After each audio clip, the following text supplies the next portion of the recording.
Salut tout le monde et bienvenue au podcast Les vraies affaires zéro bullshit. Ici Roch Cholette. Merci beaucoup d'être là. Bon vendredi tout le monde et bon week-end à venir. On nous annonce du temps un peu mieux qu'aujourd'hui. Il faisait froid, hein?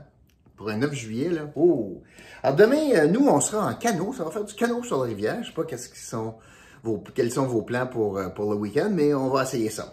Petit commercial, vous savez qu'on a des produits à notre effigie. Vous savez simplement aller sur le site web lesvraiesaffaires0bullshit.com et dans la section boutique, vous allez voir toutes sortes de produits. Je vais vous montrer quelque chose, je n'ai pas montré ça souvent. Un coussin. C'est un coussin préféré de Bubble de ce temps-là, lorsqu'il m'accompagne dans mon bureau. Il se couche là-dessus, ouais, ça paraît. Alors, petit coussin à avec notre logo dessus. Ouais, blanc. J'ai eu un cadeau, hein? C'est mon partner qui m'a donné ça. Blanc.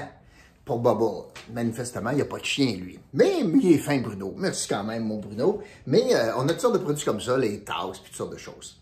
L'autre chose, commanditaire de la semaine, n'oubliez pas, je vais vous parler de Carlos Miljour, parce que c'est le photographe animalier. On commence à recevoir des photos. Je suis pas mal excité de cela. Je vous le répète. Allez voir son site et vous allez voir, il fait de très, très belles photos. Pourra faire des photos donc de votre animal de compagnie. Ils ne sont pas éternels, puis c'est un beau souvenir, alors je vous encourage tout cela. Parlant de Bubble, il n'est pas là aujourd'hui. Ben non, il est chez sa toiletteuse et je vais vous parler de Tête à queue dans le secteur Elmer. Je sais qu'ils sont pas mal occupés, mais si vous cherchez un endroit de confiance, qui adore les animaux, qui en prennent soin, qui font tout un travail minutieux, ils font ce que vous demandez, ben, Tête à queue, ils savent même pas que j'en parle aujourd'hui de leur service, mais Bubble est là depuis un bout. Là. Il est arrivé là à 7h30 ce matin, puis on est en fin de journée, puis il est toujours là. Fait qu'il travaille fort sur les animaux, puis ils sont très respectueux, très doux avec ces petites bêtes-là. Je veux vous parler, n'oubliez pas de partager le podcast, bien sûr, de vous abonner à la chaîne, ça ferait notre affaire. N'oubliez pas d'inscrire non plus l'indice du jour que je vais vous donner à la fin du podcast. Inscrivez ça dans la section commentaires sous le podcast pour y gagner 100 $ dimanche. Bon, je veux vous parler, je veux revenir sur la question de la santé, du passeport vaccinal, puis une autre information en lien avec ça. Donc, passeport vaccinal, je vous ai dit que je trouvais que c'était une bonne annonce de compromis hier. Je ne suis pas le seul à trouver que c'est une bonne idée. Vous avez vu la réaction de beaucoup de groupes qui disent, ben, si c'est pour éviter un confinement, si ce n'est que dans des circonstances d'éclosion, si c'est bien fait, on est ouvert à cela, parce que ça va éviter de fermer des secteurs en entier. Je pense au gym, par exemple. S'il fallait qu'il y ait une éclosion dans un gym à Gatineau, ben, plutôt que fermer tous les gyms du Québec, bon, on serait capable de dire, on ne ferme pas de gym, mais dans la région de l'Outaouais, si tu veux y aller, ça te prend tes 2 doses pour diminuer les effets ou les possibles propagations. Moi, je trouve ça raisonnable. Est-ce que ça veut dire que, et on parle de pas avant le 1er septembre, est-ce que tout est attaché? Non. C'est un petit peu le but de mon commentaire aujourd'hui. Moi, je trouve qu'il y a encore quatre endroits, 4 grandes catégories de questionnement qui persistent par rapport au passeport vaccinal. Je vous en parle. Je pense que ça sera dans les travaux à venir. Je pense que on va avoir des réponses à ces questions-là, mais il faut garder en tête 4 secteurs. Premièrement, on fait quoi avec les gens qui, pour une raison médicale, ne peuvent pas recevoir les vaccins? Est-ce qu'on va trouver une façon de garder la confidentialité du dossier médical, tout en leur permettant, par exemple, si jamais on devait arriver à cela, ben, de fréquenter un restaurant, si on arrivait dans une situation où seulement que les gens vaccinés pouvaient fréquenter les restaurants, par exemple, en Outaouais. Alors, les gens qui, pour une raison immunitaire, pour une raison de santé, ne pourraient pas recevoir les doses de vaccin, ben, il faut trouver une façon, en gardant leur dignité, la confidentialité du dossier santé, il faudrait trouver une façon de leur permettre donc de bénéficier des services, par exemple, de restauration ou de gym, peu importe. Ça, c'est le premier, à mon sens, le plus important défi, qui n'est pas insoluble, là, mais il faut trouver ça. La deuxième chose, c'est très certainement aussi clarifier le comment on va faire ça. C'est-à-dire que si on arrive à l'imposer, puis on exige le passeport vaccinal pour aller au restaurant, mais quelle sera la responsabilité du restaurateur? vérifier chacun des passeports vaccinaux des invités à la table. Avec le code QR, ils vont avoir une machine, ils vont accéder à cela comment. Un peu de détails, un peu de poutine, mais il ne faut pas alourdir de façon éhontée non plus la charge du secteur privé là, par rapport à cela. Donc, il faut que ça soit assez efficace, il faut que ça soit assez rapide, bon, etc., etc. Qu'en est-il, par exemple, si jamais ça arrivait à ça, des mets pour emporter? Est-ce qu'il faudrait vérifier le code QR pour quelqu'un qui rentre dans le resto pour aller chercher une commande pour emporter? Toutes sortes de petits détails comme ceux-là qui devront faire l'objet d'annonces gouvernementales, mais l'objectif, c'est de minimiser le fardeau au restaurateur ou au gym ou peu importe. Ça, c'est le deuxième questionnement que j'ai.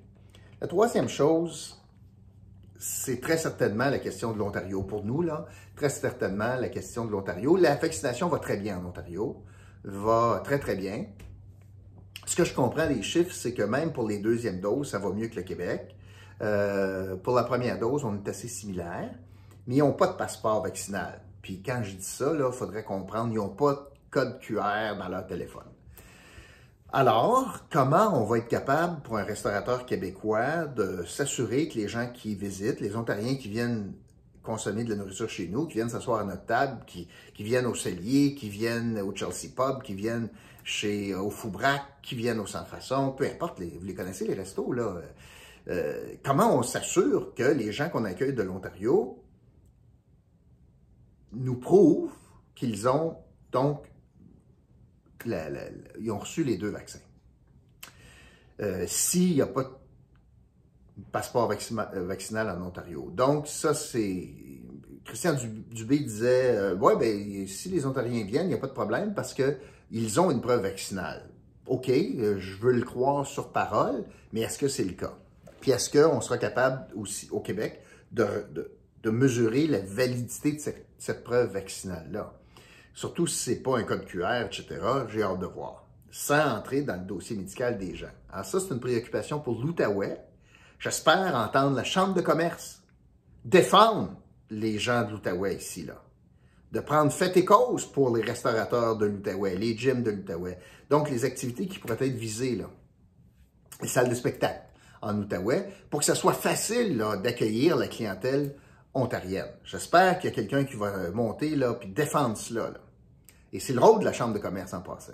Mais ils n'ont pas été très bons à date. Là. On ne peut pas s'attendre à ce que ça change, mais on va espérer.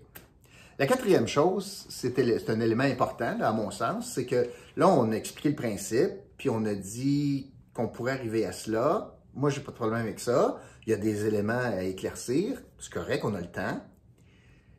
Mais moi, je veux savoir, OK, mais admettons, là, cas de figure, là, on est dans le scénario, puis le 1er octobre, il y a une éclosion, puis on décide que ça prend le passeport vaccinal pour aller manger au restaurant. Bon, ben, mon chum Joey au Foubrac, là.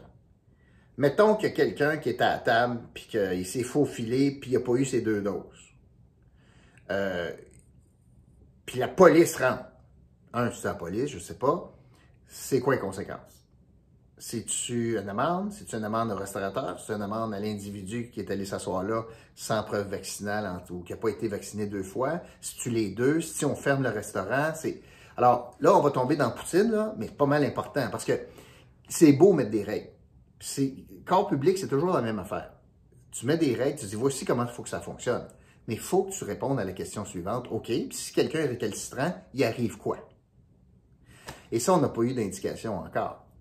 Et j'ai hâte de voir, parce que ça va être une job, là. Ça va être toute une job. Alors, est-ce qu'on va arriver là? J'espère que non. J'espère que non. Mais il faut répondre à ces 4 questions-là, selon moi. Et je dis que j'espère pas me rendre là. Et pas me rendre là, ça veut dire qu'on va contrôler l'éclosion. Ça veut dire que les gens seraient vaccinés davantage. Et ça m'amène à vous parler, donc, de pourquoi je trouve que c'est une bonne idée, puis pourquoi est-ce que je pense que le vaccin aide. Pas je pense, le vaccin aide. Quand on regarde que 95% des cas récemment, ce sont des gens non vaccinés, 95% des hospitalisations des gens non vaccinés, ça se confirme également dans les mêmes proportions en Ontario. Il y a un effet donc. Et si on est vacciné 2 doses, il y a moins de risques d'avoir de complications qui nécessitent des hospitalisations. Donc, oui, les gens pas vaccinés pourraient avoir un effet sur la société en général par leur comportement. S'il y en a une grosse gang, puis on est plus malade collectivement, puis on va utiliser plus les hôpitaux, ben il y a un effet sur tout le monde, incluant ceux vaccinés. Pourquoi je vous parle de cela? On a annoncé qu'avec la situation, on avait atteint à la fin juin au Québec une reprise de façon globale au Québec, une reprise à 100% des activités de chirurgie. Je veux vous parler de cela. Prima facie, on doit se réjouir. Ça veut dire qu'à partir donc du début juillet, là, on a été capable de reprendre un rythme normal de chirurgie dans les hôpitaux du Québec. C'est sans compter le backlog, la liste d'attente, les gens en attente d'une chirurgie qui se chiffrait à 145 000 aux dernières nouvelles. On n'a même pas commencé à jouer là-dessus encore, là. Il y a 145 000 personnes en attente, mais au moins, à chaque jour qui passe, de façon globale au Québec, je ne rajoute pas du monde sur la liste parce que j'ai atteint 100% de mes capacités. En tout cas, j'ai atteint 100% de mes capacités de chirurgie. Vous avez remarqué dans ma phrase que je parle en moyenne au Québec. Pour avoir une moyenne au Québec, c'est que ça prend des champions puis des pas bons. Devinez où se situe l'Outaouais. Je vais vous nommer les régions du Québec avec le pourcentage de reprise des activités de chirurgie. La moyenne au Québec, 101% de reprise. Pourquoi? Parce qu'il y a beaucoup de régions, il y en a 1, 2, 3, 4, 5, 6, 7. Il y en a 7 qui ont repris à plus que 100% de niveau d'opération parce qu'on utilise les cliniques privées, le secteur privé, notamment pour les cataractes. Beaucoup d'opérations de genoux aussi au privé. Et la région championne, c'est la région de Laval. On a repris 137% des niveaux de chirurgie. On opère à 137% de notre capacité à Laval, ce qui aide dans la moyenne provinciale, on s'entend. Alors, j'y vais là. Laval, je veux vous garder le suspense pour l'Outaouais. Laval est à 137%, l'Abitibi est à 131%, le Bas-Saint-Laurent à 114%, l'Estrie à 110%, Montréal à 106%. Il y a du monde, là. Hein? Il y en a des activités, là. Puis il y en a des malades, là. 106%. Puis il y a du personnel épuisé, là. Hein? Il y a du personnel épuisé, de la santé épuisée à Montréal aussi, mais on a repris à 106%. L'Estrie, j'ai dit ça. Québec, 102%. Le Saguenay à 102%. Les Laurentides à 98%. Montérégie, 95%. Mauricie, on est à 80%. Vous me voyez venir, hein? La Naudière, 79%. La Gaspésie, à 76%. Fait qu'on n'est pas à 100, mais on est à 76% des niveaux de chirurgie. Le nord du Québec est à 70% de reprise. Et la pire région au Québec, c'est l'Outaouais. On est à 61%.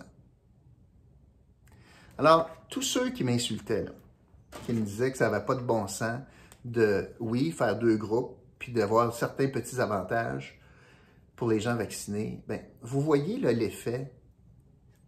Plus qu'on a de monde malade qui ont besoin des soins importants, donc de l'hospitalisation, il y a un effet cumulatif de domino sur l'ensemble des soins de santé qui sont offerts à la population de l'Outaouais, ainsi qu'à ceux qui sont doublement vaccinés. Alors, on a eu beaucoup de monde d'hospitalisés, on a des soins intensifs qui ont été pleins, on a un personnel fatigué, on a du monde en vacances, on a décidé de dire allez vous reposer, on a fermé une urgence. Puis en termes de reprise de chirurgie, il y a 61% de reprise, puis je vous parle même pas de commencer à imaginer diminuer la liste d'attente. Fait que nous autres, en Outaouais, à chaque maudit jour qui passe, la liste d'attente augmente. Parce que même avec 100% d'activité, j'avais une liste d'attente. Là, je suis à 61%. Fait qu'à 61% de niveau d'activité chirurgicale, non seulement je ne résolve pas ma liste d'attente, mais elle augmente. Pourquoi? Parce que je n'ai pas assez de personnel. C'est la seule raison. Ce n'est pas un problème de lit, là. Ce n'est pas un problème de bloc opératoire. C'est parce que j'ai pas assez de lits, j'ai pas assez de personnel en salle d'op, j'ai pas assez de lits de personnel en salle de réveil, j'ai pas assez de personnel sur les étages. Et c'est un effet domino comme ça. Fait qu'il y a du vrai monde qui n'ont pas la COVID, qui souffrent parce qu'ils ne sont pas capables de se faire opérer en Outaouais. Pourquoi? Parce qu'on n'a pas de personnel. Pourquoi? Parce qu'on est épuisé. Pourquoi? Parce qu'on a eu bien de la COVID. Puis après ça, vous allez me dire que c'est un choix individuel? Non. Non, non. C'est un choix égoïste de ne pas se faire vacciner. Voyez-vous les effets réels, là? Puis il faut se poser aussi la question, là. Moi, je pense que le personnel est fatigué partout, là. J'aimerais ça que quelqu'un soit capable de répondre à ça. Peut-être que Mme Filion, qui devait régler tous les problèmes sur la Terre, depuis qu'elle est là, je ne vois pas ce qu'on a réglé, là, en passant, là. Je ne me souviens pas si on avait une urgence fermée pendant plus qu'une semaine avec Jean Hébert, mais Josée Filion devait tout régler. Peut-être faudrait qu'elle nous explique pourquoi, dans le même contexte de COVID, on est la pire région après la Côte-Nord. Ou le nord du Québec. Pourquoi après le nord du Québec? Pourquoi l'Outaouais finit dernier en matière de reprise chirurgicale? Peut-être qu'elle peut nous expliquer ça. Sur ce, l'indice du jour, c'est le mot chirurgie. L'indice du jour, c'est le mot chirurgie. Merci beaucoup d'avoir été là. Puis, j'ai hâte de vous retrouver lundi pour un autre podcast, Les vraies affaires zéro bullshit. OK? Bye tout le monde.